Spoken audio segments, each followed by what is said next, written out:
Hello, I'm Menoth John. and I'd like to welcome you. First of all, let me take just a moment to thank you for allowing me back into your homes. If this is your first time with us, let me extend a personal invitation for you to drag out your miniatures and paint along with us each week. Let's go over to the canvas here and let's get started. I believe, every day's a good day when you paint. I believe, it'll bring a lot of good thoughts to your heart. I believe, every day's a good day when you paint. I believe, it'll bring a lot of good thoughts to your heart. Let's build a happy little cloud. Let's build some happy little trees. There are no limits here. You start out by believing here. You can almost paint with anything. All you have to do is practice. Yes, ladies and gentlemen, all you have to do is practice, but I'd rather you come and listen to me on a Sunday night because it is all right and you are tuned in to the myth, the legend, the Sunday Night Extravaganza, your Sunday night addiction. This is the Painting with Menoth John show. I said that all in one breath. My lung control is getting better. Ladies and gentlemen, as usual, in the second chair, the man without which I end up sounding like a raving idiot. I can't carry a show on my own, so I've got the co-host with the most, Mr. John Spencer. Hello. Say hello to the Brushheads. Hey, Brushheads, how's it going? The Brushheads are loving life, and I'm going to bring up the face cam because I can, and there it is. It's still in the same crappy position it was last week. Turns out that when I'm moving, I don't have time to reposition cameras. I can't be bothered, John. No, moving's a bit more important. Get your stuff in the right space. That's right. Speaking of people who are moving, we have with us from the amazing Buffalo meta, that's Buffalo, New York, that not to be confused with Buffalo, Minnesota, which is a crappy place directly west of the Twin Cities. I used to live near there. I know. I lived in both places. I have with us Mr. Rich Broutman from the Beermachine podcast, ladies and gentlemen. Hello there, Brushheads. Glad to be here. We're going to have some great chat about beer and maybe with another special person. Right, John? Wow, that was a professional segue there. That was amazing. Ladies and gentlemen, we do have with us, you knew him from Privateer Press. He's still there, like on a 50% basis, but he's striking out on his own. Ladies and gentlemen, Mr. David D.C. Carl. Say hello to the Brushheads, Mr. Carl. Hello, everyone. Hope you're all having a good Sunday. Now, I want the Brushheads to recognize the fact that right now up here in the screen, I'm going to try and get it on camera. Whoops, pointing. This pointing on camera thing is really weird. It's backwards. It's blank. He doesn't want to be seen on this show, so he has not hooked up his camera. Well, either that or I wanted to use a better microphone. One of the two. I super appreciate you being on the show, DC. This is a great deal, and it's a lot of fun to have you on here in kind of be the first podcast to get you on here to be able to talk about some of your newer endeavors. And we are certainly standing by with all that the Podfather has to offer as far as technical support and technology advice. Well, I appreciate you guys having me on because it's been an interesting experience for me to be kind of an official voice for so long, and all of my interests in other podcasts or anything else that was going on in the community all had to go through our community manager at Privateer Press. So now things are a bit different as I've got a bit more independence and still active at Privateer Press, but also now able to do other things as well. Well, that's super exciting, and I think that as back in the days when I was on Lost Hemisphere Radio, sometimes working that angle between the official Privateer Press folks and trying to get the podcast out on time, that could be a little bit challenging. So it's nice to have you here in your new role, so to speak.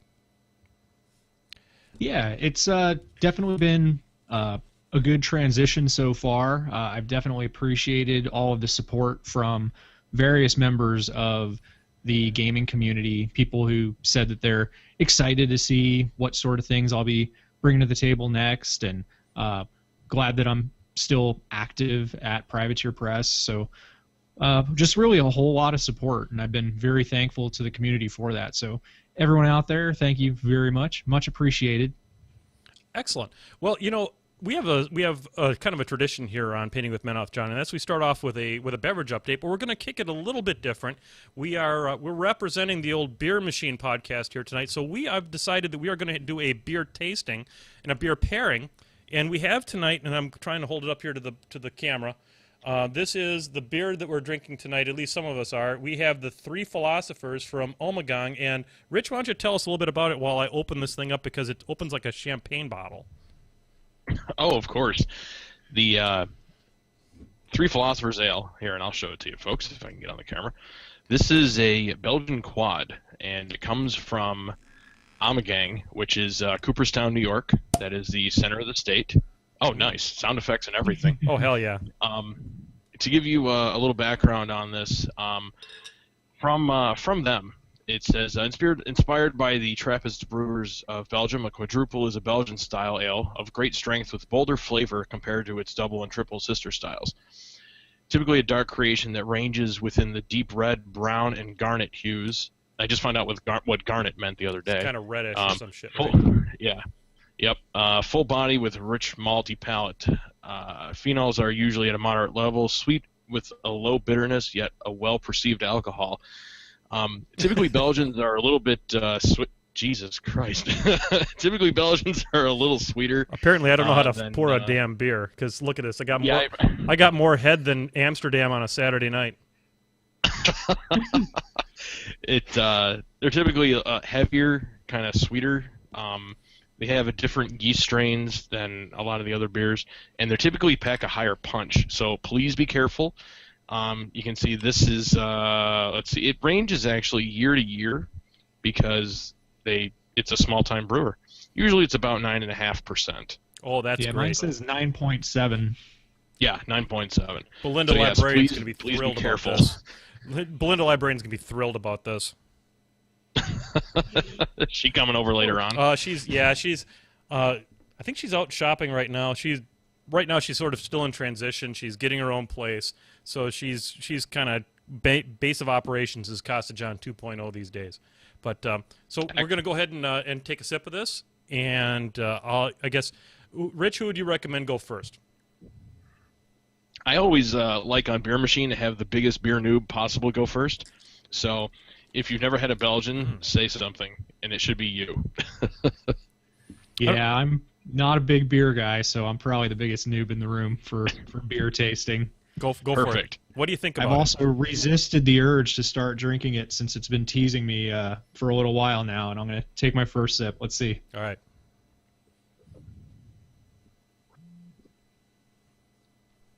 Wow. When you described it, I thought it would be a lot hoppier than it is. Mm-hmm. That's actually pretty smooth. Yeah, this is tremendous. All right. I think John's comment to me originally was, yeah, I got a bottle of this stuff. I tell you, it better taste like hot sex in a bottle when I start drinking it. And you think so, John?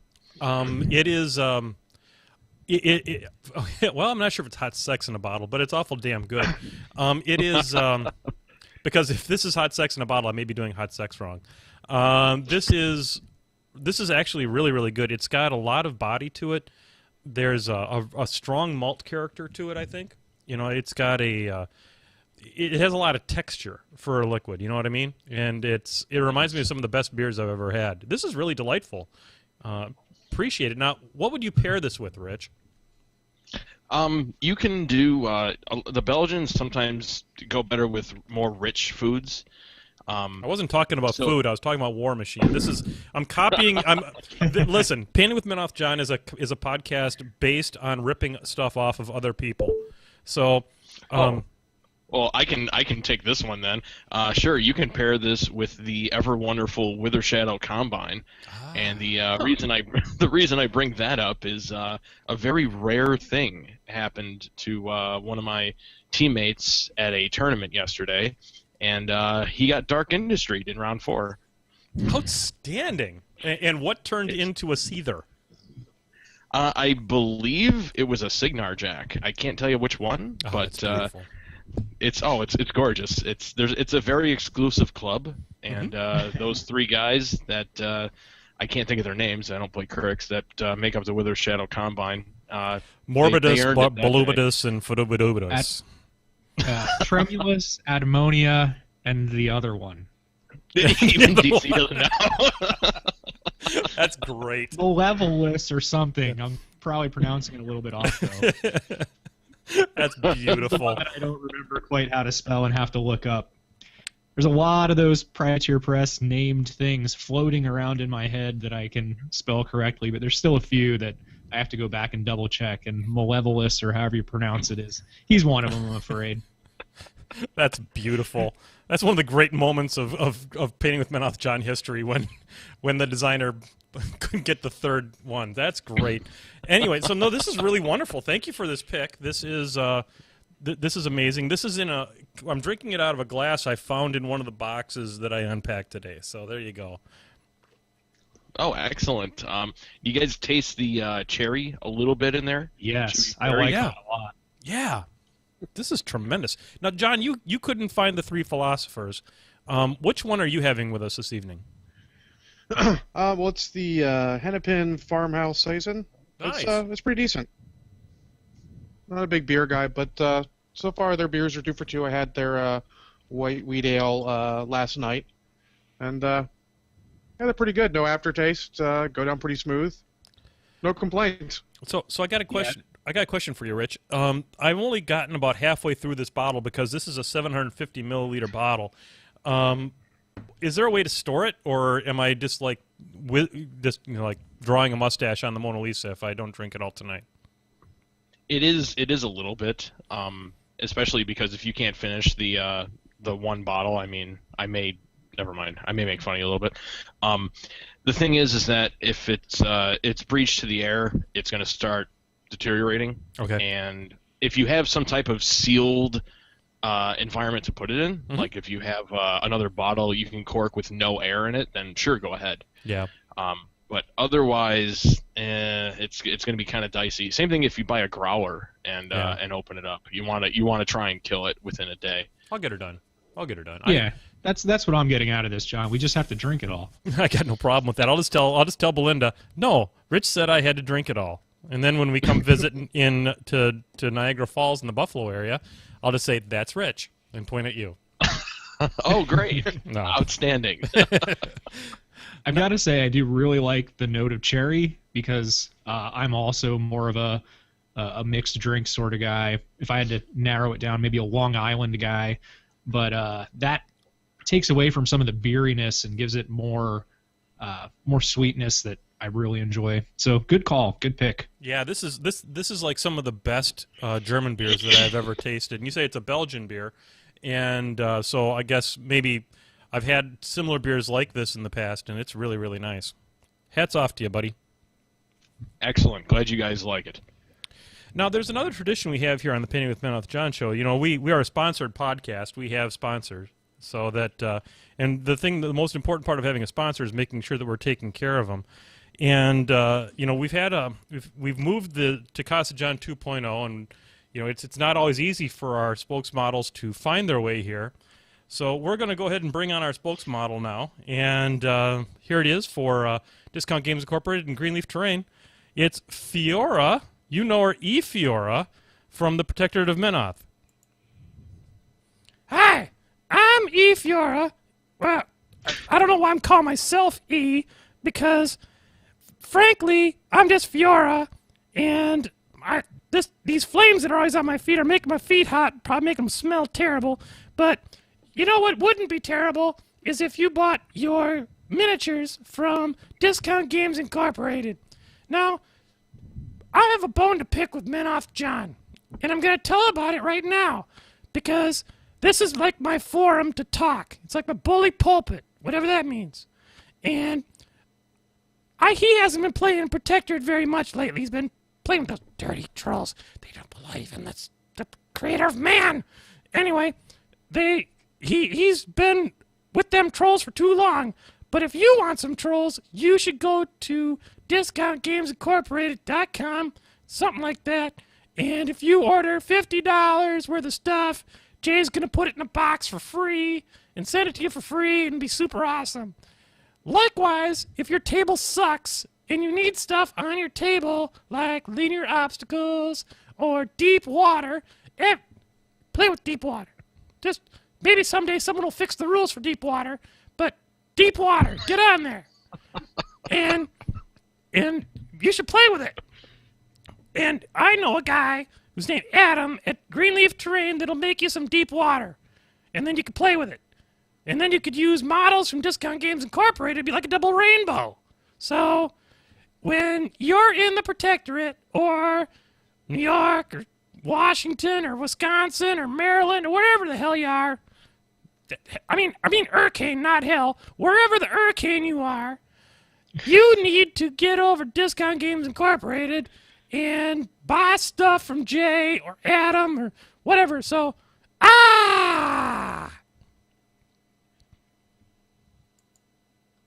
There you go. Thank you very much, Fiora. I don't want to call her Fiora. She got a little touchy about that. And I wanted to thank her, of course, for being on the show. David, what can you do about that deep water? I mean, Fiora's pretty worked up about it. Is there anything you can do about it? Well, it's on the list. Good answer. Well played. All right, so one last bit I do have to say, Go I ahead. didn't realize how much Fiora, the Protector of the Flame over there, sounded like Miss Piggy. That was a revelation to me. It's funny. Boom Howler sounds like that. The Earthbreaker sounds like that. The Mountain King sounds like that. You need to tune in, Dave. This is good stuff. This is where the entertainment happens.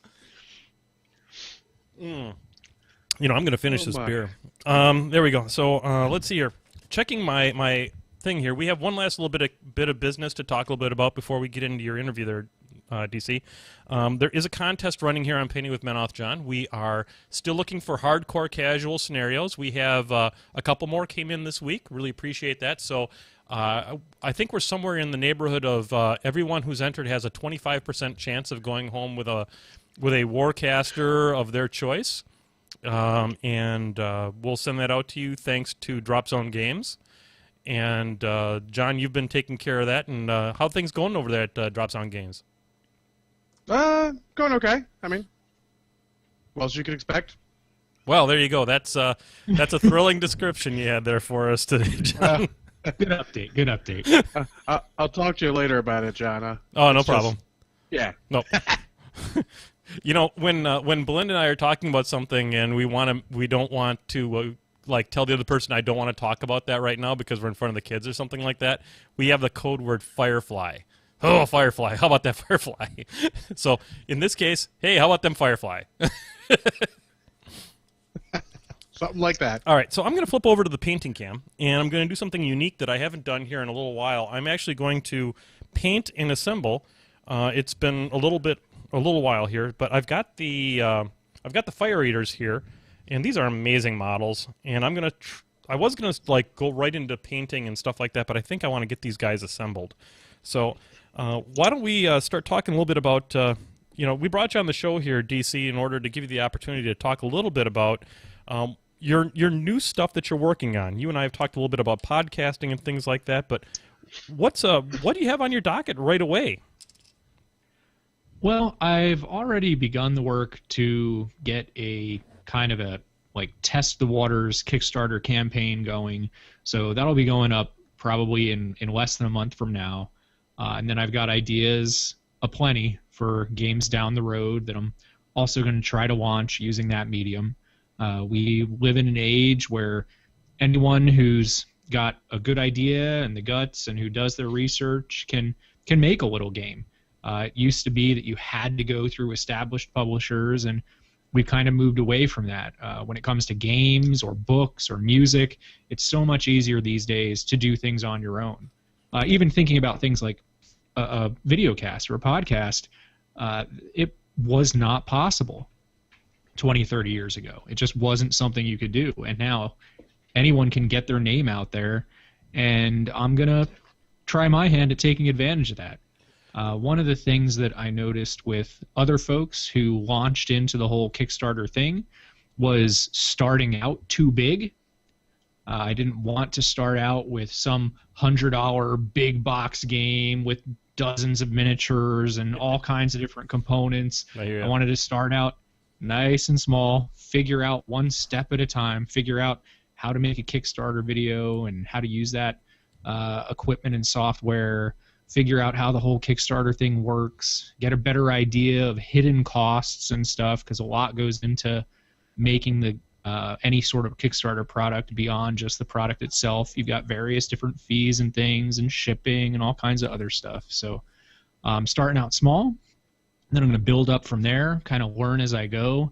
Learn the Kickstarter process first, probably learn about card production and creation second, and then move into bigger ideas, eventually hitting that kind of big fancy board game sort of thing, and we'll see where it takes me. Yeah, you know, I think even looking at some of the podcasters that are out there, people like Chain Attack and stuff like that have done Kickstarters to help fund some of their projects. They've even found that it's a very grueling process to go through. Yeah, there's a lot to learn, a lot to figure out along the way. Yep, absolutely. And as I noted earlier, I've known some folks who started big, started with their dream, and it can wind up biting you in the ass. So I decided to learn from their experiences and start out kind of small. But hopefully it'll all go well, and a year or two down the road, we'll be seeing those bigger dreams show up on Kickstarter. Now, I'm sorry. Now, DC, you were talking about wanting to start a podcast, and we have with us today Rich. One of the really cool things about having Rich on the show is that Beermachine is kind of getting to the point now where, Rich, you've had a number of how many episodes do you have right now? You're in the 20s, right, or 30s? Almost. We actually just put out 17. Okay, 17. So we'll be recording 18 next week, actually. Okay, it's very important to be very careful with episode 18. Episode 18 is the one I got so drunk that I was asking for an underage kid to be my son. So be very careful on that. That's a bad number. But what were some of the trials and tribulations that you had as you were starting up Beermachine? And that, you know, as DC starts thinking about a new podcast, what are some of the pitfalls or things to kind of keep in mind? A couple things we took away from this, and just to say, the three of us had never done a podcast previously. Mm-hmm. This was completely new territory to us. We didn't know.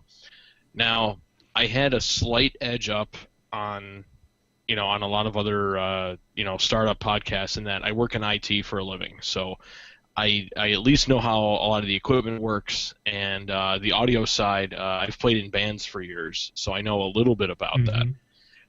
The thing I always tell people, you don't have to spend a ton of money.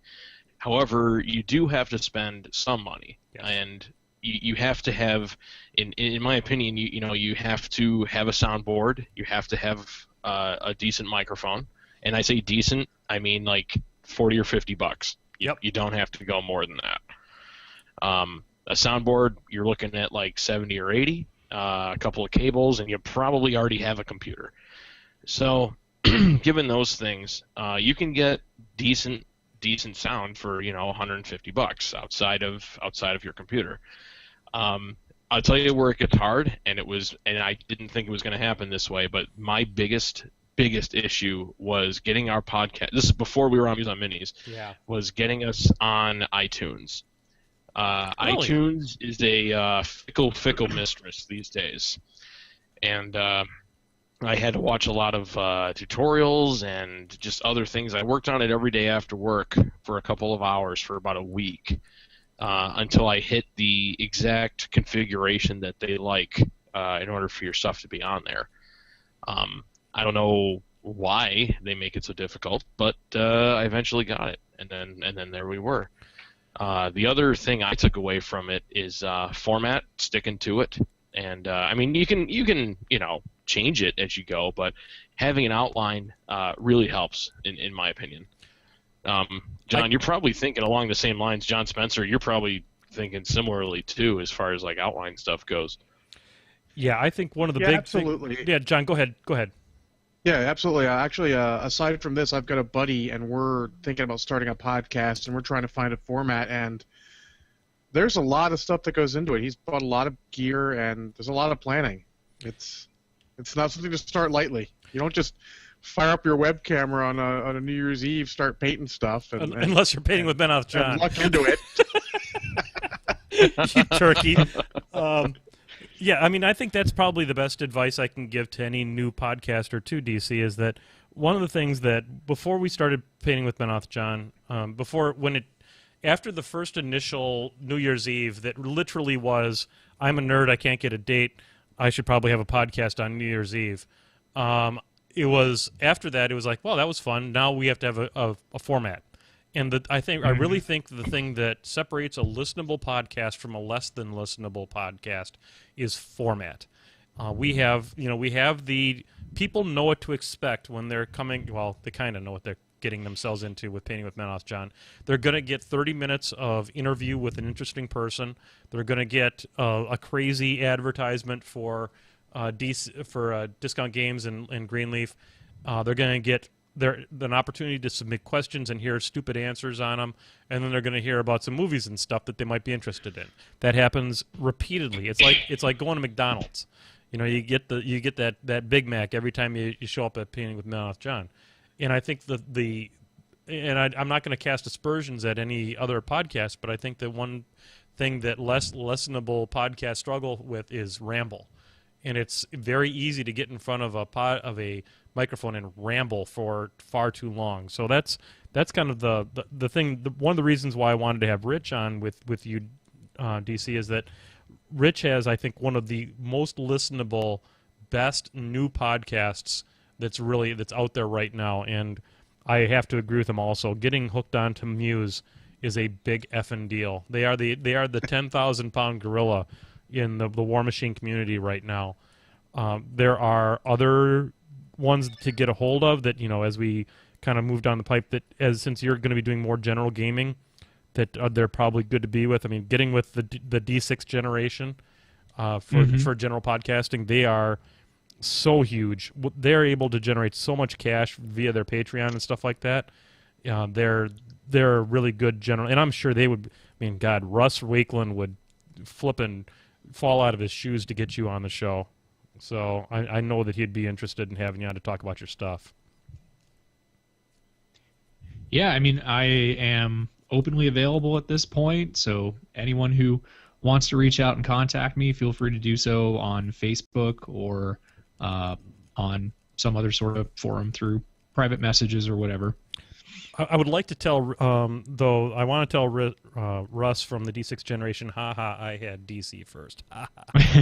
Anyway. So anyway, because he does... By the way, John. Yeah. John, I appreciate the kind comments, and it's really you're right. It's you have to stick to something, and give every topic your honest opinion. And I think the other thing, what you missed, and I know we're both on the same page, is straying away from negativity and just general terrible, talking down about stuff, because people don't want to listen to that. Yeah. They want to listen to more upbeat. I mean, if you have a negative criticism, okay, sure, but at least be honest about it and be intelligent about it. I guess constructive rather than just straight shit talking. Keep that open. Absolutely. Yep. And I know DC, I've known you long enough that I know that that's kind of the direction you're going to take things. We call ourselves the podcast of positivity here on Painting with Benoth John, because we really want everyone to be included. We want folks to have fun. That's what for us. I mean, this is a little pile of plastic that's awful cute and all that kind of stuff. But at the end of the day, it's about the fellowship that you have at the table. And Absolutely. And that's what it's all about. And that's why we've taken the turn that we've kind of said, there's a lot of podcasts out there that talk an awful lot about competition and things like that. What we want to do is we want to talk about the hobby, and we want to talk about that casual side. Yeah, I think that's honestly a critical juncture for the Warmachine community right now. I agree. I think that the tournament scene is great. It's vibrant. There's a lot going on. There's a lot of strong competition right now.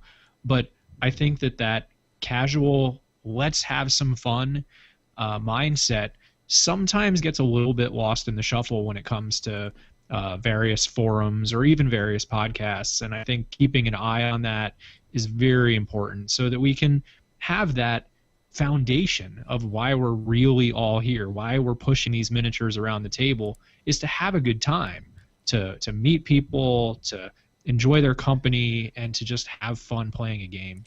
You know, that's a really good point. And one of the things that I think, John Spencer, we kind of forgot about our hardcore casual scenario last time, didn't we?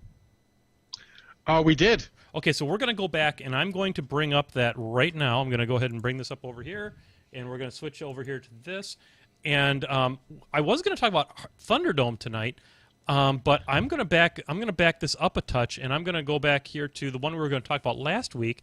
And DC, I'd love to get your take on this, and Rich, I'd love to get your take on it as well. We're going to talk about one of my favorite scenarios in kind of casual scenarios. This is called Hamburger Hill, and this was a scenario this was the first scenario I ever played in an event at Gameopolis, and it was invented by Trevor Christensen. So this is way back before he even played Scorn, if you can believe it. So that was a moment of silence for his interaction with Scorn, and it was also while I drank a little Omagong, because oh my god, Omagong. That's all I got to say. Man, this beer's gonna make me poor. By the way, just letting you know, Rich.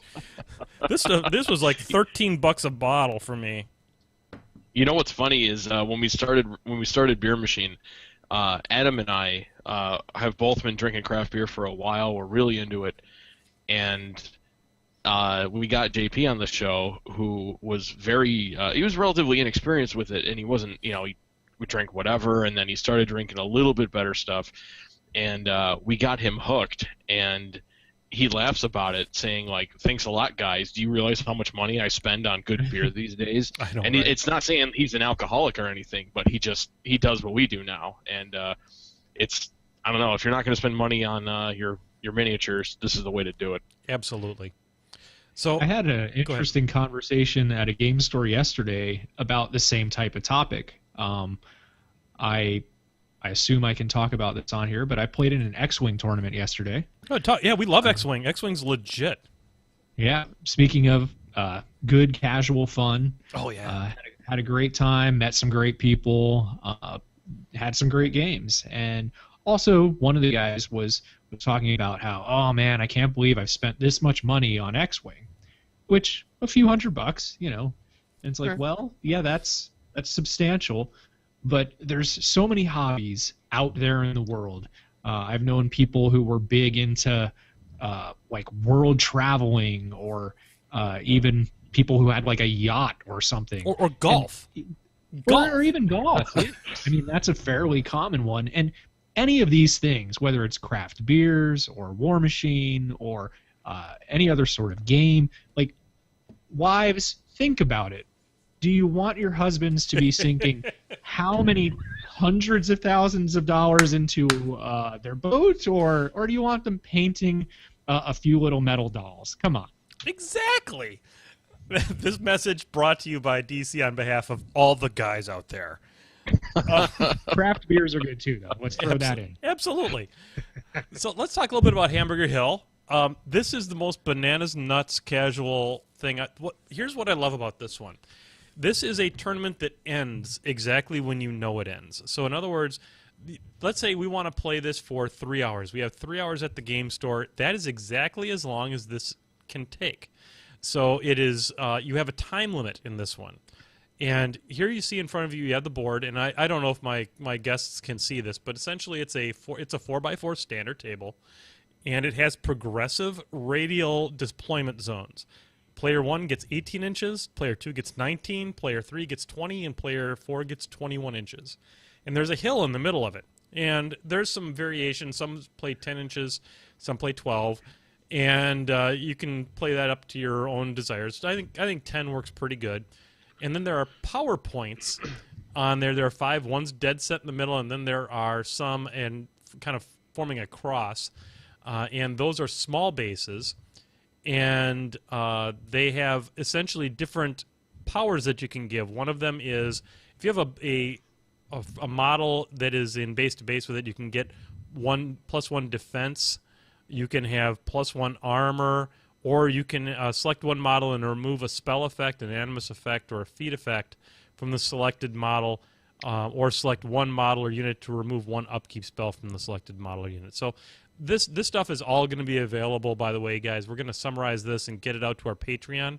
I haven't talked about Patreon, but if you want to become a Patreon of a patron, I should say, of the show, you'll see it plenty of times on the screen. Click there, give me money, keeps the lights on, yada yada yada. And we're going to give this out to all the patrons so that they can have all these hardcore casuals. It's a star action to get one of those points.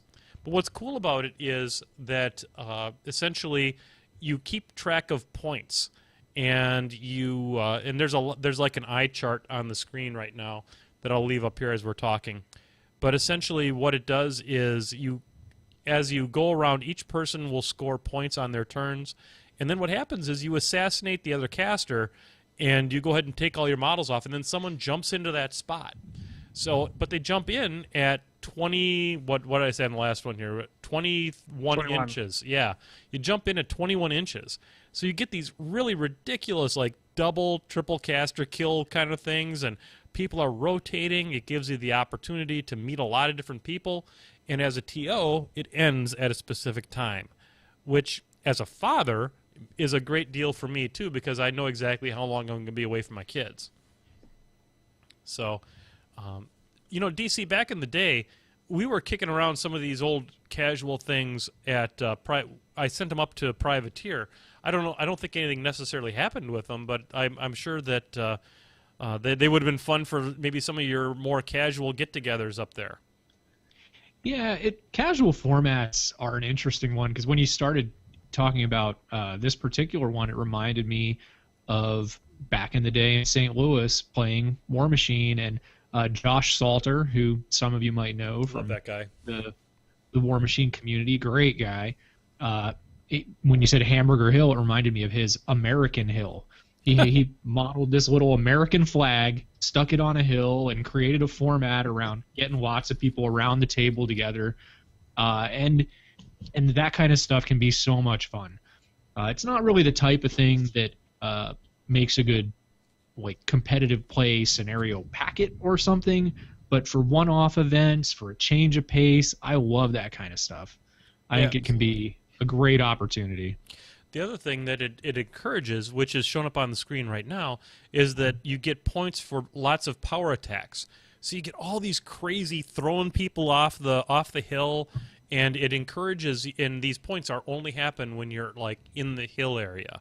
So it creates all this tension to get into the hill for scoring, and as a result, you get all these wacky power attacks and caster kills and all that kind of stuff, and it rotates these people through. It's just so much fun. It's some of the most fun I've ever had playing the game. Rich, have you ever seen any kind of a scenario like this? The closest thing I've played is Thunderdome, and I tell you, this looks like an improved version of it, and I'm definitely going to give this a shot. In fact, one of my co-hosts is one of our local PGs, so I think we're gonna do this. So it's a Thunderdome. We're going to talk about that next week on the Painting with Menoth John show. To be honest with you, I had actually prepared that one for tonight's show. Then I remembered that I had not even done this one yet. So we got that going for us. So we've got a few ideas in the hopper, and then once the contest ends, we are going to have the contest winner on to discuss their particular scenario. So it's going to be super awesome. Excellent. There's a little preview coming up on the show. There's Hardcore Scenario number 4, Thunderdome. We're going to talk about that one. Captain Spud is the originator on that one. And the rules I have, because Spud won't talk to me anymore, is we're from Jason Tuttle. So, lots of... DC, you've been associated with me for a long, long time. There was a time I was a complete asshole, and so there's a lot of Just water. one. Yeah. I was several assholes, actually, and I deserve that. So, but I think that all of us sitting around these microphones are all back at home too. Anyone listening, anyone talking, we've all been an asshole at least once in our lives. If you're not, you probably have some other problem. Yep. So True. I'm certainly trying to turn over a new leaf, and so while Spud won't necessarily talk to me about his Thunderdome, I have the Jason Tuttle rules, and we'll go ahead and we'll go with those as being official, I suppose. So, DC, can you you said you've got one that you're going to go to Kickstarter with here pretty quick. Can you give the Brushheads a little bit of a preview of coming attractions on what you're what's coming down the pipe from our favorite developer? For down the road or just for this first thing? Well, I'd like to hear about the first thing actually, because I kind of watch Kickstarters and I've spent far too much money on them. I'd love to spend too much money on yours. The first thing here that I'm going to be putting up is not anything too special. It's just for me to kind of get my feet wet and get a good understanding of how certain aspects of Kickstarter work, because that's going to be very important down the road here. And I wanted to choose something that I like, I might even say that I love, and that I know a lot of other friends of mine, gamer friends of mine do, and that's Werewolf. Oh, yeah. Oh, God. Have you ever been sober enough at a Werewolf to know what the rules are? Oh, sure. For the first few minutes. That's how you're supposed to play a werewolf. Fair enough. So I took the idea of, okay, well, what kind of thing could I do for werewolf that I haven't seen and that would make a good little Kickstarter that would be easy to produce and would give me a good understanding of how the Kickstarter itself really works. Sure. And I came up with the idea, thinking about a game of werewolf. What's the question that you hear most often in a game of werewolf? That's a good question. Other than "Are you a werewolf?" I think it's safe to say that the most common question is, who's still alive? Good point. I saw John nod there on the camera, and Rich, I don't know if you play, but fairly commonly people get confused what players are still in the game, what players are out of the game. So I decided to make some dog tags, and they will designate who's alive versus who's not alive. And then they also provide a cool little memento of your werewolf night. So you can remember fondly, oh, hey, remember when John and Rich and I and these other people played werewolf, I still got this cool little dog tag somewhere in my gaming mess of stuff that is a reminder of a fun evening, of some drinks and some games of werewolf and having a good time. Fair enough. So Wolf Tags is going to be my first Kickstarter. Nice. Already in progress on putting that together. So hopefully enough folks out there will dig the idea and support that to back up my getting my feet wet Kickstarter before moving into a card game and then a board game and so forth down the road. Now that makes total sense. So these wolf tags, are they going to be metal or wood, or what are you thinking? Yeah, they're aluminum Nice. with laser etched printing on them. Very cool. Well, that's very exciting. Now, do you have a time frame that you're thinking about for these coming out, so that the Brushheads can kind of keep their eyes open on their Kickstarters? Well, I'm going to try very hard to launch it by the end of the month. I've got the artist and graphic design stuff already lined up. I've got the production already lined up. I've started writing the Kickstarter page, so I'm on track. It's really mostly going to be when the art and everything gets finalized that I can pull the trigger. Excellent. Rich, have you ever played a game of werewolf? Is this, if I'm correct in thinking, this is the role-playing game? Is that right? Social game. Social No, not game? the role playing. It's totally different. Oh, No, yeah, no. no. Okay. No, this has nothing to do with World of Darkness. Werewolf the social game, not Werewolf the role-playing game, yeah. Or Gotcha. Mafia is also the social game that's the same style. The Resistance, Avalon, any of these? No, actually none of them. I'm not really a big board game role-playing gamer, but I'm interested in this. Years ago, we're talking I don't know, 13, 14 years ago, I attempted to play Vampire the Masquerade for a little bit and liked the atmosphere, but I can't tell you anything about this though. Can care to enlighten me a little bit? Do you want to do that, John, or you want me to do that? That'd be fine. John, Spencer, have you played Werewolf? Nope. Okay, I've heard so enough about it that I have the concept of it, but I've never played it. So I'll talk a little bit about it then. I mean, while this is a 90-minute exercise in my own ego, I will. I didn't want to hog all the spotlight, but essentially, what Werewolf is there is a central storyteller. There's a person standing in the middle, and if you can get Cliff Klein to do it, you have won the internet. Because he is as good as it gets. And what they do is they tell a story about this village that is beset with the oncoming of werewolves who are picking off the villagers one by one, killing them. And you're sitting in a circle, and each of you has a secret role. You're given a role via like some kind of a tag or marker or a card that tells you what your role is. And your role is either a villager, or maybe you're the sheriff, maybe you're the deputy, maybe you're a person, a fortune teller, and each of these different roles werewolf is another one that we need some of. It's fairly important in the game of Werewolf to have werewolves. Thank you, DC. Duh. And some are werewolves, and the werewolves kill villagers and kill good guys. And the object of the game is for the not werewolves to find the werewolves and point to them, and then the village wins if all the werewolves are dead, and the werewolves win if everybody's dead but the werewolves. And long story short, it does get very challenging, to DC's point, that with the villagers, because you're all drinking. And the one of the hard parts is because there's so much socialization going on that it can be difficult to keep track of who is exactly alive or dead, because you don't exactly act dead once you're dead. As a matter of fact, you act far more alive once you're dead. And so it's a matter of keeping track of them. So I think these will be interesting.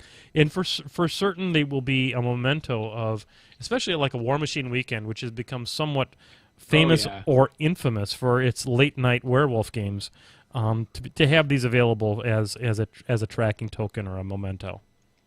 Well, and it's very common, not just at Warmachine. Yeah, there you go. Woo! Let's have some more. Let's have some more Three Philosophers while we're at it. Yep. Not just at Warmachine Weekend, but also Adepticon, Gen Con, like just so many different conventions where people go off and play this game Werewolf. And as a social game, the most important aspect of it is reading people, getting to try to know and understand different folks around the circle, and guessing their motives. I played a game fairly recently with Michael Plummer. Some of you guys know him. He's over at Privateer Press, but also a good friend of mine. Love that guy. The convention coordinator, Michael Plummer. Yep. And he was the seer, the oracle, so he could figure out who different people were, and I was the werewolf. And so at one point, Michael raised his voice and he goes, "I know this is going to get me killed, but DC is a werewolf. I'm the seer. I'm telling the truth. You can believe me." And I immediately jumped in and said, "No, you're a werewolf. You're lying. You're trying to convince people all to go down the wrong path." And we went back and forth, and it's really just a matter of who can you trust, who do you believe, and it's a lot of fun. I lived through another couple of nights, but he did eventually get me in that game. It's an amazing game. Werewolf is a lot of fun. It's one of the most fun social games I've ever taken part of. And DC, thank you so much for sharing that with us as far as your new product you've got coming down the pipe with us. Is there? I don't want to. We're getting a little long in the tooth for the first segment, but I wanted to make sure we gave you an opportunity to talk about your stuff. Is there anything, looking out into the future, conceptually? I know that you probably don't have it in full development at this point, but where are you looking at for your first, like your card game or your first more meaty game than this? Well, plans can change, of course. Oh, of course, of and course. The list of various ideas I have is like 50 long already. Awesome. So who knows if I'm really going to do the second thing second. But my current thought is to do sort of a dungeon crawl card game. Nice. Where the character that you're playing can get upgraded over the course of the game. You can get more health and abilities and things, and just to go through the decks of cards and try to conquer the dungeon. That's a great concept, and the production keeps it with cards. It keeps it low cost, and so that you can hit a price point that a lot of people will find acceptable. That sounds really great. Yeah, sounds cool. So I'm really interested in seeing this. Yep, DC. I really appreciate you coming on the show with that kind of stuff. But we have another segment that we're long in the tooth on. And before we start any segment, I'm going to flip it back up here to the face cam. Hang on, as soon as I get it over here to the there. So on behalf of the Painting with Menoth, John Brushheads, and everyone out there, hey, Ron. Ron. By the way, the bar in the basement of Casa John 2.0 is Ron's Pub. It's the official name now. I'm going to have Gary Fool Larson work up a sign for it. I'm just going to say make it beautiful. I'm going to say make it beautiful, and I know he will. He helped me move yesterday. I appreciated that very, very much. So let's see. One last little thing. DC, are you going to be at Adepticon this year? No, not this year. I wanted to be at Adepticon, but kind of the way everything worked out this particular year, I was not one of the people who was chosen to go for Privateer Press. And then with the transition anyway, it also meant kind of figuring out my own path, and I was a little bit too late this particular year. But Adepticon is a show that I love. I know everyone that go in there will have a great time. I know there will be lots of great games of Werewolf at night, so I will miss it, but everyone else, enjoy. Well, DC, I live about 30 or 40 minutes from Adepticon, so if there's ever a time that you need a base of operations, you are always welcome here at Casa John. Oh, that is good to know. Absolutely. So, I mean, such a good show. A lot of great people and such a good time. It is a wonderful time. So let's go ahead and let's flip it back to the painting cam now, which is more or less the assembly cam. Which I've got I've got the whelp dude done. He's on a base. I'm working on the second one. Yeah, the pig. Whatever. The short guy. I'm gonna put him onto the side. Now I'm gonna call this guy in the middle Flippity Bloop. See what I did there, John? All right. Well, yeah. Mike Bond, troll extraordinaire, broke out a couple guy. specifically for DC. Okay. He wants to know, DC, if you're willing to take the Connie B challenge. What is it? It's just playing Connie B as one of your two casters for, a short month, couple months, or whatever, just to see if you can make her work. Okay, I wasn't even quite sure what that meant. I'm okay. very used to calling models by their name. Oh, Constance Plays. Sorry. It makes me a little twitchy when the guy across from me at the game store is like, and now Tibbers activates, and it's like, oh, that hard to say Tiberian. Come on. You would have a hard time at Drop Zone. We do a lot of nicknames. Now, see, I think that when it develops organically and when it's like a community thing for your meta, your group, that's all well and good. But assuming every single person on the entire internet knows what you call a particular model, that's just rude. Come on. So we have I'm a lot of forgetting the name and using random names, like that Slicey McDeath Machine. Well, that's a good nickname right there. Or for like Epic Haley, that fucking bitch. Well, we all know what she's talking about there. That's on the lighter side. I've had way harsher words for her than that. I have no problem playing Constance Blaze, honestly, though. I think that I prefer to play her with Mercs, personal preference, but there's a shock. I think that she can be a fun caster.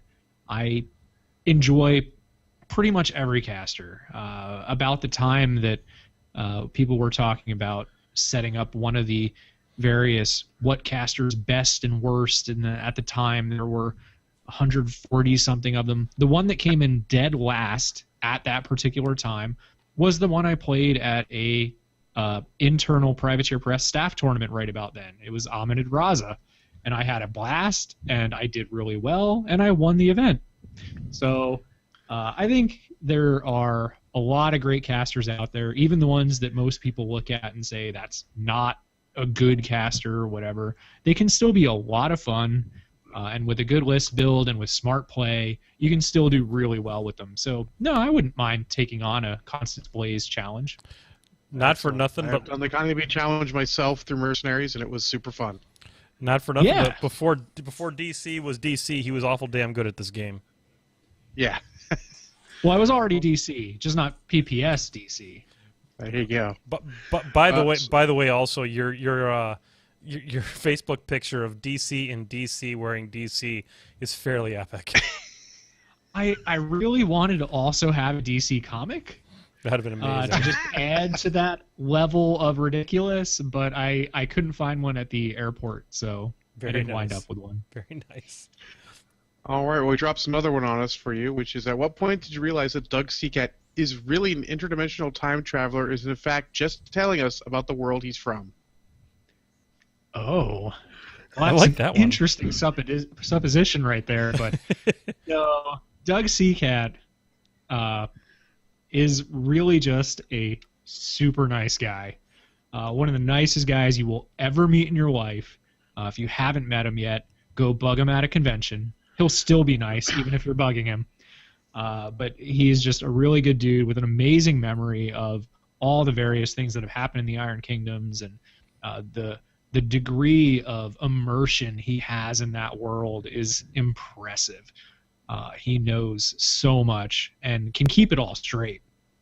I have a pretty good memory myself, but when I'm remembering 5, 6 different versions of the same model, I tend to get confused, and you'll have a hard time confusing Doug. He really knows all the bits and pieces and how they fit together. It's pretty impressive.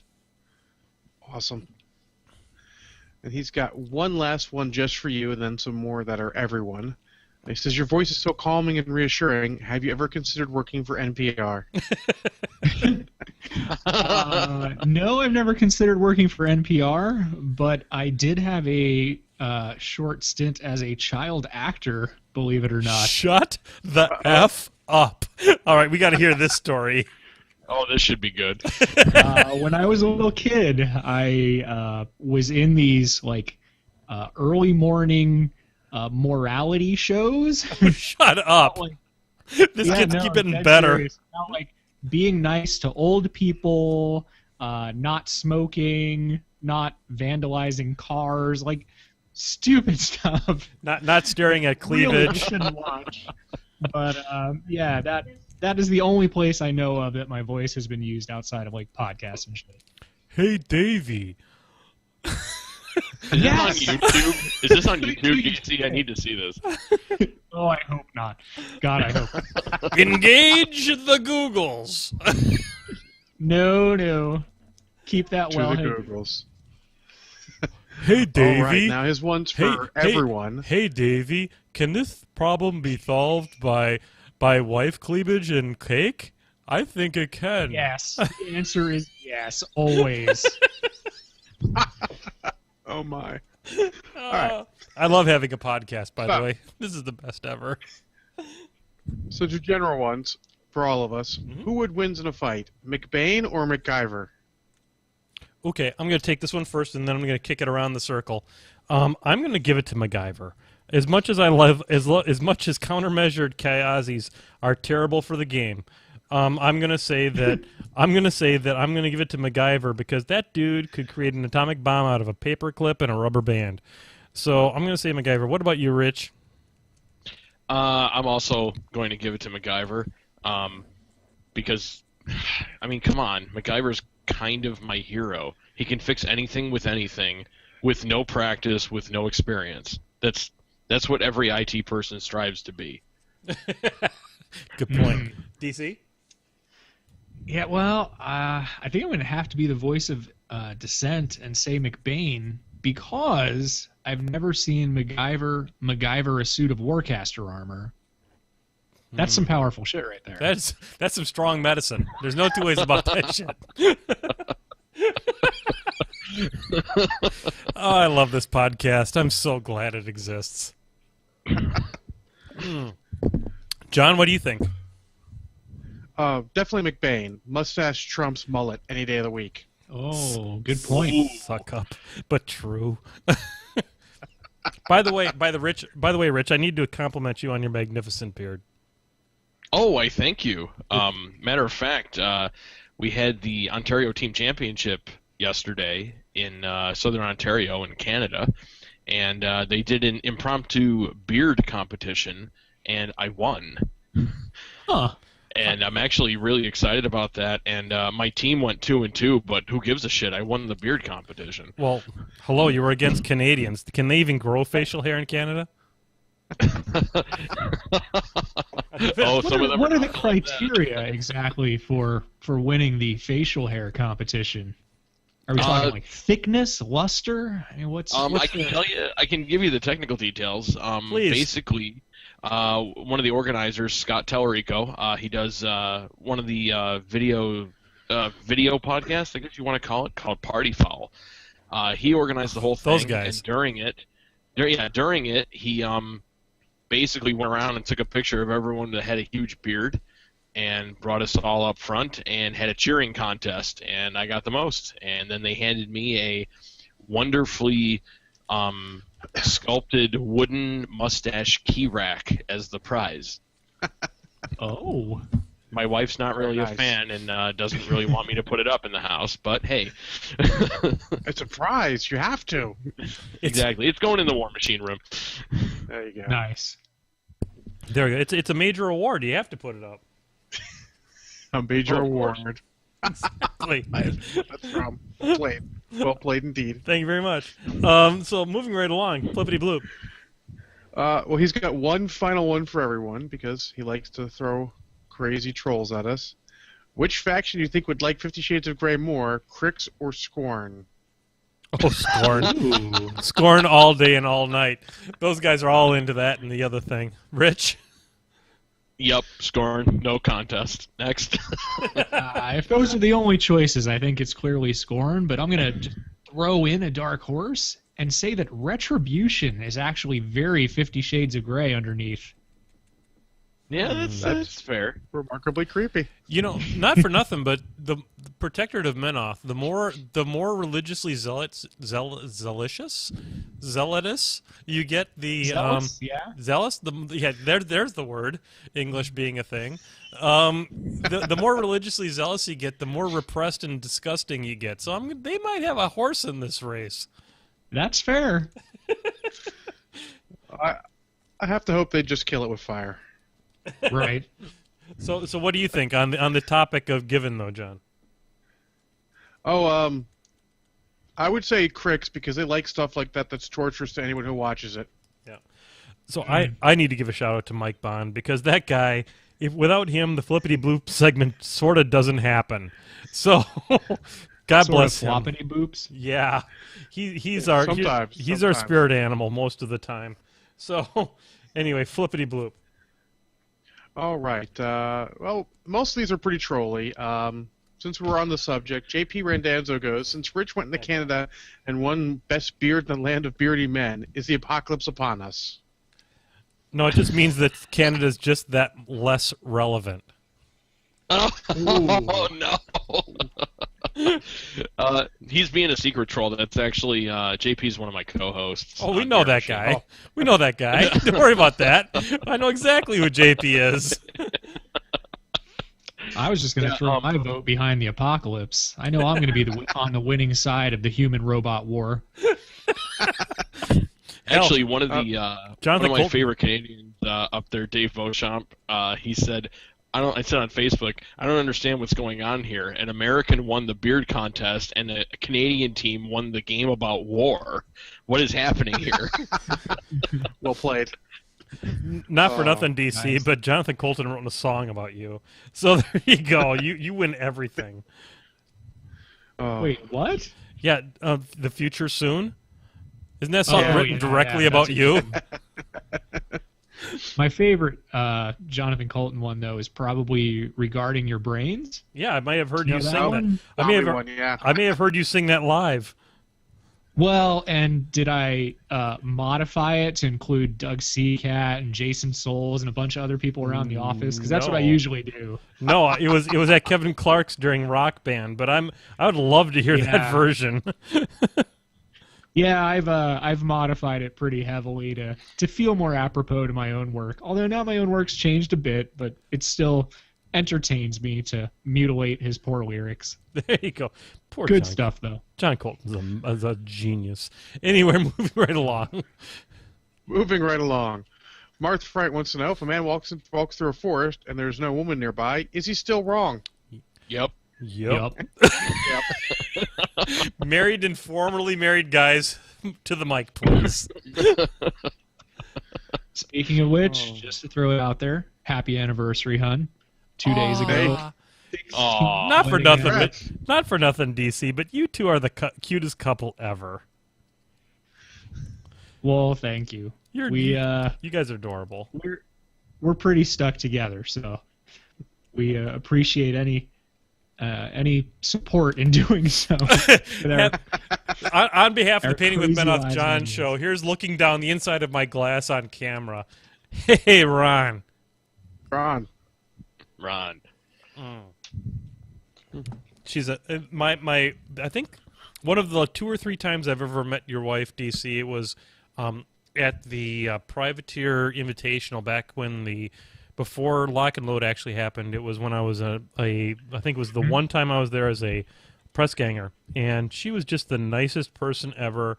And hats off, she's a great lady. And hey, Ron, once again.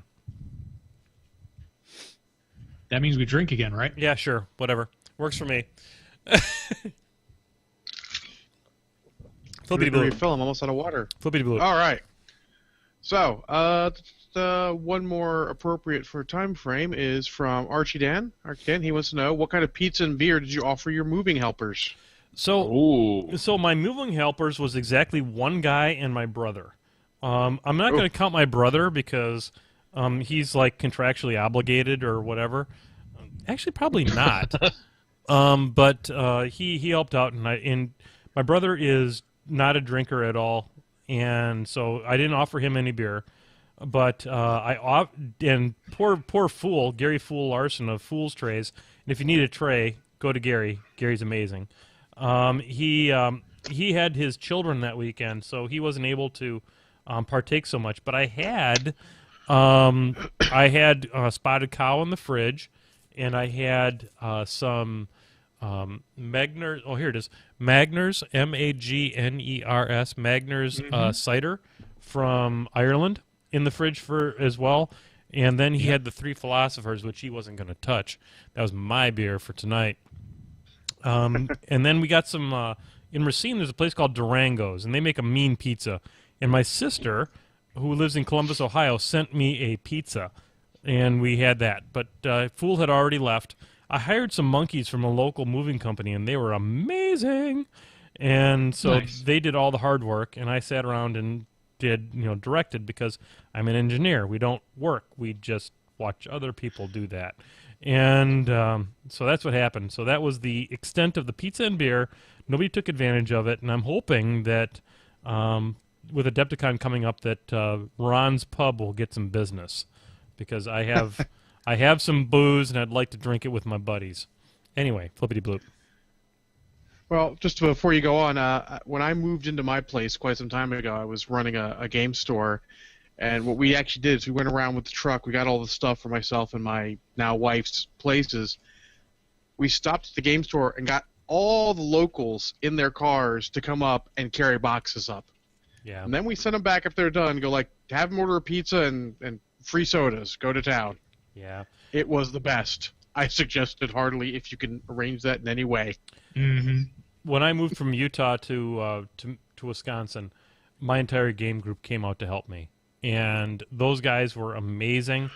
The Cache Valley Irregulars, they were fantastic guys, and we destroyed a couch together on the last John Con. It was super fun, and just a heads up to everybody, the next John Con, if it's held here at 2.0, I can put a solid 8 tables in this basement, and that will happen. So Nice. it's going to be super fun. And if it gets too big, I may have to move it to a convention, to a hotel. So we'll see what happens. We'll see what happens. Anyway, We got flippity two more bloop. flippity bloops to hit. Yep. We got Legionnaires from the chat room who wants to know a question for DC, and this is actually Warmachine related, unlike Whoa. everything else. And it's simple. It's how much does fan and community reaction influence development or reevaluations of releases? He says he really wants to like the Siege Animatrix. So the player reaction is one of those things that it's important to keep in mind just how much of a time delay we're talking about. The models that are coming out right now were locked between 18 and 24 months ago. That's amazing. So we're talking about a ship that's slow to turn, and it also depends on the material that it's in. I love the new hard plastic, like the Transfinite Emergence Projector. Looks really good. Yeah, anybody else who's seen the kit probably loves it too, but that has even more of a lead time. So Privateer Press definitely does pay attention to player reactions and think about how people respond to different things and what those responses are. But there is also a big matter of lead time in terms of what's been developed versus what's been released.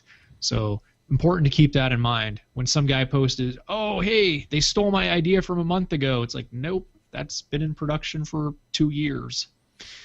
Turns out calculus was developed by Leibniz and Newton at the same time, independently. Oh, yeah. Independent development is common in the game industry in general. Yep.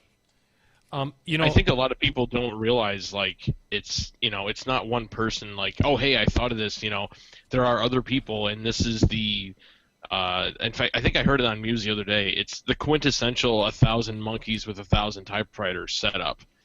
It's, everyone has access to everything, who does everything simultaneously, so these things do happen, and it's really not that strange. And Dave, one of the things that when I was in SmogCon here a couple weeks ago, I had the opportunity to sit down with Will and with Ed, and I have had a reputation in the past of maybe being more negative than I should have been about things, and one of the things that I told Will is that there's a few people in this world that I trust, is that when things come out that aren't apparently wonderful when they first come out with their rules, I know that there are great people there who love the game that I love, who are there that don't want to put out bad things. I mean, nobody with a business model wants to put out bad things. They want to put out awesome things, and as many awesome things as they can, so that they sell as many units as they can.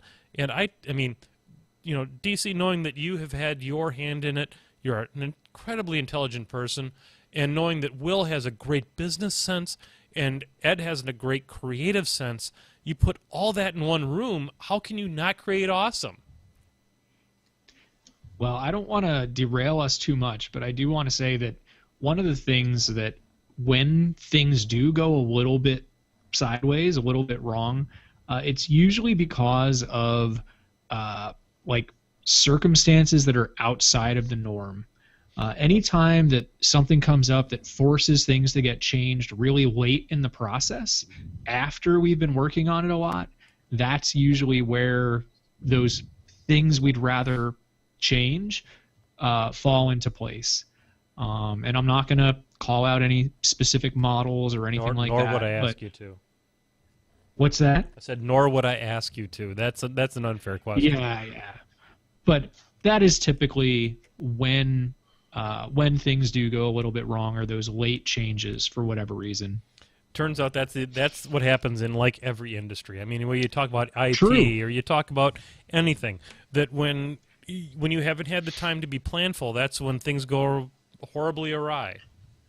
Yeah, I mean, you mentioned being an engineer. I'm the best type of engineer, a former engineer. Oh, snap. Oh, snap. And I remember that very well. It is the same type of situation. That's amazing.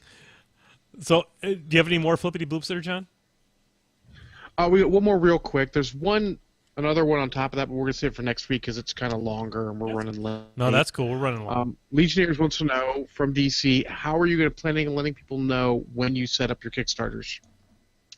Well, I'm definitely going to be using Facebook. If you haven't already friended me on Facebook, feel free to do so. I'm just David Carl in Bellevue, Washington, and I will happily accept your friend request.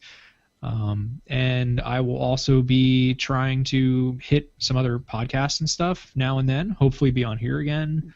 Also, potentially setting up a Twitter account. Been a little bit hesitant on that one because I tend to use more than that many characters to say things. But yeah, I'll keep everybody posted as best I can, Facebook being kind of the primary at the moment. David, anytime that you want to come on this show to announce anything or talk about anything, we are more than happy to be on here. You have always been very good to me over the years, have always been a very positive influence on myself and my involvement with the community, and you are always a friend of the Brushheads. So count yourself today as an epic Brushhead. That's an achievement unlocked, in case you weren't aware, and we don't give it to everybody. We certainly don't give it to everybody. But count yourself epic Brushhead and a full member of the Painting with Menoth John community. Well, I appreciate that very much, and I'll definitely take you up on that. Excellent. I think that we'll call her good at this point on the flippity bloops, John. How do you feel about that? Yep, absolutely. Like I said, there's only one, and it's a bit longer, and I want to do it in more detail next time. No, that makes total sense. I'm about to slap a little bit of super glue on this last model here in the Fire Eaters. So on behalf of the flippity bloops and the Brushheads that make all of this possible, I'm going to show it here on. That's all that's left of my Three Philosophers is just this little bit at the bottom of the bottom. No, there's nothing left in there. Yep, it's gone. So on behalf of, yeah, there we go. Hey, Ron. Ron. Oh. This is such a good excuse to drink on a Sunday. All right, so here we go. Too much. Yep. So here we go. Let's talk a little bit about media. John, you saw a couple of movies that I have also personally seen. We're talking about I would say the last two X-Men movies, the real X-Men movies, which is two of the last three. The Days of Future Past, and Yep. And also was it First Class? First Class, yeah. Yep. Yeah, Eagles fan who's occasionally on here, let me borrow them both because I hadn't seen them. Let's just say, I'm going to give you a bonus review. X-Men Origins Wolverine was so horrible that I didn't go see First Class or Days of Future Past in the theater. And I'll give a quick shot to Kraken for X-Men Origins Wolverine since I thought about it. It's 5 shots, but I take away a half shot because the first 10, 15 minutes are really good, and then it just goes to crap afterwards. So there's your bonus review. That's like a special. Ladies and gentlemen, we did not charge you extra for that just now. Just letting you know that. Not at all. No extra monies changed hands. That is the worst-rated modern movie we've done at all, too. It's a terrible. I mean, we are seriously talking about Turkish Star Wars kind of area here. Yeah. I gotta see that. I heard you guys talk about it numerous episodes ago, and I still gotta see it. YouTube bitches. Have lots of beer available. You'll want it. It's on the YouTubes. You can't make shit like that up. All right. So X-Men Origins First Class. Now I'm going to start off by saying I am an old school X-Men fan from way back. It was one of the first comics I read. But luckily, early in the movie, I think I can spoil a little bit of this. They make Moira McTaggart a CIA agent, so immediately I'm like, oh, it's that kind of continuity. Let me turn the little continuity thing in my brain off so I don't care. Because once you do that, you're going to enjoy the movie a lot better. Because that's not even remotely in the ballpark of what she really is. But no, aside from that, but luckily, like I said, they set it all first, good movie rule, set your rules early. Like, hey, this is how you feel about continuity. We just shot it while it was down there lying, so we're good. But aside from that, I really enjoyed First Class. It was a good, solid movie. Very enjoyable. I mean, I could watch a whole movie of Magneto running around hunting down Nazis. Let's be honest. No kidding. That's some good crap right there. Magneto is my freaking hero. And I like that Michael Fassbender did his whole his own take on it. He didn't try and didn't seem like he was trying to emulate anyone else. Just like, this is my take on it. I'm going to go with that. Yep. And I felt that was good. The real, I guess, downside. Now, I'll say a lot of downsides, but honestly, I really enjoyed the movie. But the downside is sort of like, it felt like it should have been 2 movies. They sort of pushed it out. They were trying to go like, hey, we really, look at this. We can do a good movie still. But it should have been 2 movies because I didn't care about the students. Not a little. Like, I cared about Magneto. I cared about Professor X. I cared about Mystique. The rest of them, I'm like, whatever. That's a fair... Yeah. You know what? That's a fair statement. I didn't like not care about them. Like, I want to see them dead. It's just like, you didn't give me anything. There's no one-on-one time to really care. I mean, Beast a little bit. Beast sort of grew on you through the whole thing. He got a little bit of personality. But Havoc and the unfortunate black guy who got killed real quick, cliche alert. The unfortunate black guy. That's awesome. Angel, the chick with the wings, who was just like, okay. All the rest of them just like, they didn't have enough time to shine. Banshee just did not have enough time to shine. And that's too bad, because I felt like they really could have made something cool.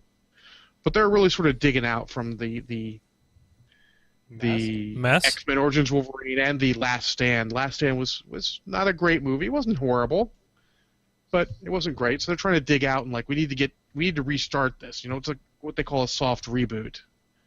I feel like they did a pretty good job with it. They did a reboot without really having to reboot it. One of the things I liked best about it was the casting. Yeah, the cast was great. Like, saying I don't care about the guys, I still thought they were all fairly well acted. Even like the Havocs and the Banshee and all those guys. I mean, I guess the ones you didn't really...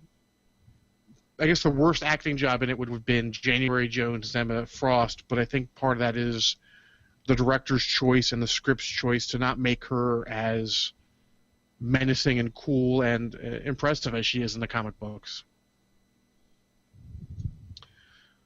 So... Not for nothing. Not for nothing. But given this is a painting podcast, these Fire Eaters are freaking amazing models. Just gonna throw that out there. Holy crap, is this a cool model? Anyway, moving right along. So, how many shots of Kraken are you gonna give that movie, there, John? I'm gonna say like 1, and that's a generous one. It could go a little higher, but I'll give it 1 shot of Kraken. Mm-hmm. Yeah, maybe 1.5, that area, but I'll feel nice. Give it 1. So just to let you know, sets it rules pretty quick and follows it. It was fine. Just to let you know, DC, in case you haven't watched the show before, we do have a shots of Kraken scale on here, which is how many shots of Kraken does it take to enjoy this show. So you have to get really good and effed up to enjoy Turkish Star Wars. This is a one shot of Kraken, which means taking the edge off is okay. Mm-hmm. Yeah. When Wolverine tied with my rating of Sharknado, I figured it out. Yep, exactly. Yep. That's about right. By the way, go ahead, John. Finish her up. Hugh Jackman's cameo in First Class was epic. It was great. I don't even remember where did he show up in that one. When they're going to recruiting mutants. They're going to recruiting mutants. He shows up. I'm not going to spoil it because it's a great moment, but it's awesome. Cool, excellent. So, what about Days of Future Past? Days of Future Past, much the same thing. I mean, luckily, First Class it set the tone. Like, continuity. Yeah, we shot that over there. Let's not worry about that so much. It did fit in pretty well with First Class as sort of a sequel to that. That was good. I mean, honestly, I feel Hugh Jackman's a great Wolverine. Has been through pretty much the entire series. I mean, he's probably the only thing that kept one of the only things that kept Last Stand from being watchable, mm-hmm. and one of the only things to even remotely watch in X-Men Origins Wolverine. Him and Liv Schreiber, but He was good. It progressed fairly well. I found both these movies to be a little overlong, but I didn't feel like this one should have been 2 movies. I feel like this one could have been trimmed down to have been tighter. Fair enough. And I did like, again, it's the same cast. The Quicksilver scene in it, and no spoilers about it, but the Quicksilver scene in it is amazing. It fits in their standard, hey, mutant powers are like magic and they can do all sorts of crazy things. But it was amazing. It's almost worth the price of renting it itself, just for that scene. Yeah, it's pretty memorable for sure. Yep. Yeah. I thoroughly enjoyed this movie. I saw it on an airplane when I was heading over to Amsterdam, and it was absolutely amazing. I was very impressed with. I loved how they did the Sentinels. I loved how they worked together, both the Magneto side as well as the Professor X side. I thought it was really, really well done.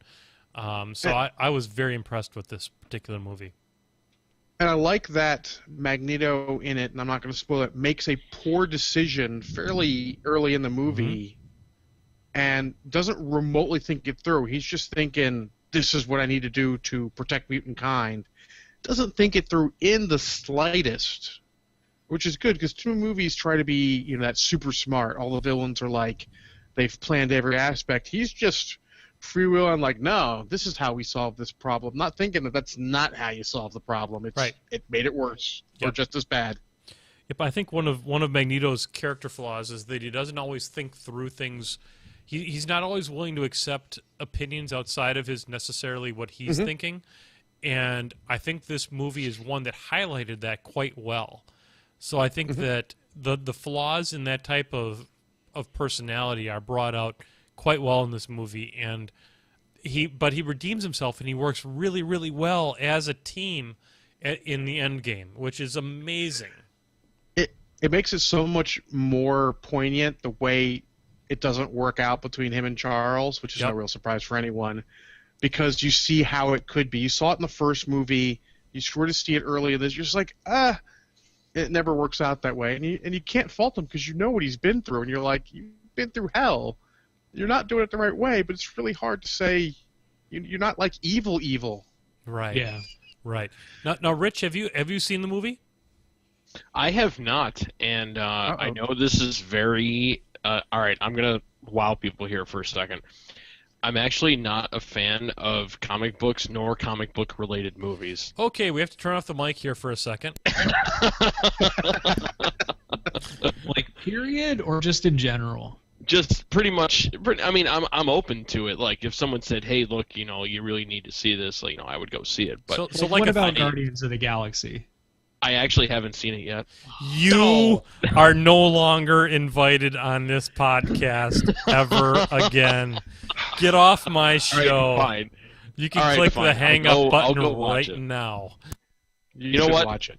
You know what? I gotta ask this: is it something that I should watch myself, or should I watch with the wife? Yes. I would Either strongly or, say with the wife. Yes. Guardians of the Galaxy was my wife's favorite movie that released last year, and looking over at me from her computer is a cute little plastic Groot that's in a flower pot on her computer. Yep. It has widespread appeal. It is the most outside of the comic book genre appealing to fans. God.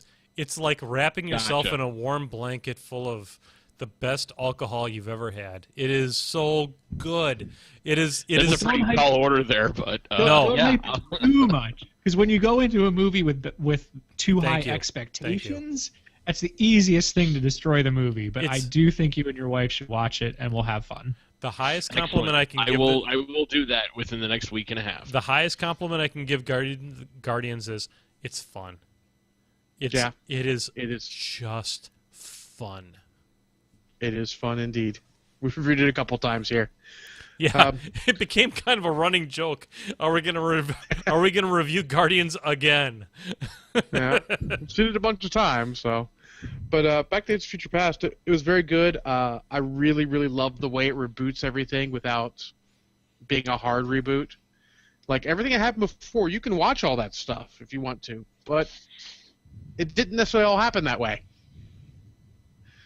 So Yep. it gives me a little bit of hope for the next movie. I am in when X-Men Age of Apocalypse or whatever it's called, Apocalypse, the next one comes out. I'm in. Yep. It has redeemed the series from 2 stinkers in a row, one much worse than the other.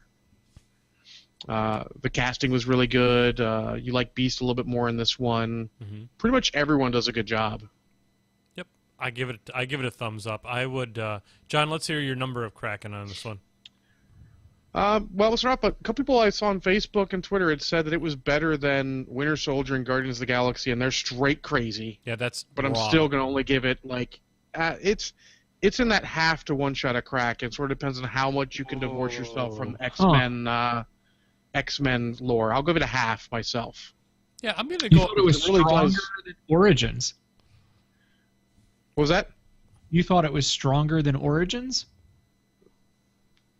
X-Men Origins versus X-Men Days of Future Past? Oh, it was way, way better. It's like 4 shots of Kraken better. I actually DC. I believe it was better than Origins, from the standpoint that I felt like I connected better with First Class, yeah. First Class, I mean. Sorry, Yeah, not yeah, Origins. I knew what you meant. First I know I what you did meant. feel it was better. Because First Class had a lot of, like I said, if they'd made First Class 2 movies, I feel like each movie would have been probably as good as this. Interesting. But just too rushed and too many characters I didn't care about. I found First Class the stronger of the two. Yeah. I thought there were some little inconsistencies in Days of Future Past. I mean, granted, time travel is always a huge danger zone in any way, but there were little inconsistencies that just irritated me in Days of Future Past. Yeah, I guess. Definitely understandable. They're there, but I enjoyed it. I watched them both back to back also, which is a bonus. I watched one on Wednesday and one on Thursday, with a small break in the middle to shovel some snow on Thursday. But I just found myself liking it better. You know, Fair enough. I think I have to agree, at least as a movie watcher, I think that there was more to glom onto in the Days of Future Past, and I felt like the mutant sort of the Xavier mutants versus the Magneto mutants was just a little heavy-handed in First Class. I think they really struck a nice balance in Days of Future Past, and so that's kind of where I'm going to net out on that one. It also might be a makes little it 2-2 subconscious. because Rich is on my side. It also might be a little subconscious of me having a problem because First Class took a bigger dump, if you will, on continuity than Days of Future Past did. Days of Future Past was much closer, trying to keep things as close as they can to the old comics I love, and First Class was just wildly different in a lot of cases. But, like I said, they're both good movies. If you haven't seen them, you should watch them both, and watch them both in short order. They're good. Yep, good stuff. Now, Rich, you were watching something called The Following, which I've never heard of, and I'm going to pour out a little bit of Kraken here while I'm talking about this because I'm out of alcohol, and that's never good on the Pitting with Men Off John show. I will say this. It is actually in season 3 already. It's a TV show. It's on Fox, so everyone should have access to it. You know, not like some other shows like Game of Thrones, where if you're not paying for HBO or you're internet savvy, you can't get it. The show has just come back with season 3, and that was as of a week ago, Monday. And it stars someone you may or may not have heard of. His name's Kevin Bacon. That guy. Yeah, that guy. And let me give you the description, which is one sentence, I think, on IMDb. A brilliant and charismatic yet psychotic serial killer communicates with other active serial killers and activates a cult of believers following his every command. Well, shit, that's awesome. Yeah, Kevin Bacon is not the serial killer. He is the detective FBI agent who is actively tracking them down. He is a little bit crazy himself, though. Oh, he certainly is. I take it you're a fan of the show, DC. Yeah, Jess and I both watch The Following and enjoy it a lot. Oh, it is an absolutely phenomenal show. It is very dark, if anyone hasn't seen it. It is they kind of swayed away from it a little bit, but there's a lot of direct correlations to Edgar Allan Poe's works in the first two seasons, and the main villain, James Purefoy, is the actor. He plays Joe Carroll. In my opinion, he is one of my favorite villains of all time. He doesn't have a strong performance for sure. Oh, it's just absolutely breathtaking. If you haven't seen it and you're looking for a TV show to catch up on that you can binge watch in probably a couple of days, because it's only in season 3, and then you can watch on Fox. I highly recommend it. There's nothing too out of the ordinary. It's a very believable show, and especially you read the news these days and you hear about these cults and things that pop up every now and then. We haven't had any in a while, but if you can remember, Heaven's Gate and all that stuff, and it kind of harkens back to a lot of it, and I can't say enough good about it. I tell you, when The Walking Dead kind of slows down sometimes, this is my preferred show. Excellent. Yeah. Excellent. So how many shots of Kraken would you give it there, buddy? I would give it 1 shot, just Nice. because it helps loosen you up a little bit. But I wouldn't have more than that, because you might miss something. And it just kind of keeps the ball rolling, and it's on every week. So go for it. Excellent. Well, folks, it's been a little over 90 minutes, and my bladder is telling me that it's time to end this show. So, on behalf of my bladder and DC, thank you so much for being a part of the show. I am really looking forward to having you back on. You are always welcome back on here as having epic Brushhead status. Having you on as a part of the show is always part of the contract. And thank you so much for being a part of the show tonight. That sounds good. I'm looking forward to next time already. Thanks, John. Yeah, absolutely, buddy. On behalf of Mr. John Spencer, the co-host, and Mr. Rich Brautman, if you're not listening to Beermachine, you suck. I'm just telling you that right now. It's like one of the best semi-competitive podcasts on the net. They get it right. They care about playing well, but they get it so right from a tone and content standpoint. Tune them in on Beermachine. You can find them on the Muse Network, just like how you probably found this podcast. And on behalf of everybody else, we're going to put on a little. Let's take that very special part of the show where we get the old Bob Ross going here. Yes, there it is. Those dulcet tones, that music that gets us from where we are to where we need to be. Ladies and gentlemen, thank you for turning in to your Sunday Night Addiction. This is Menoth John, and on behalf of John Spencer, Mr. Rich Brautman from the Beermachine podcast, and of course, David D.C. Carl, have a wonderful week. Stay cool, and we'll see you here next week on Painting with Menoth John. Good night.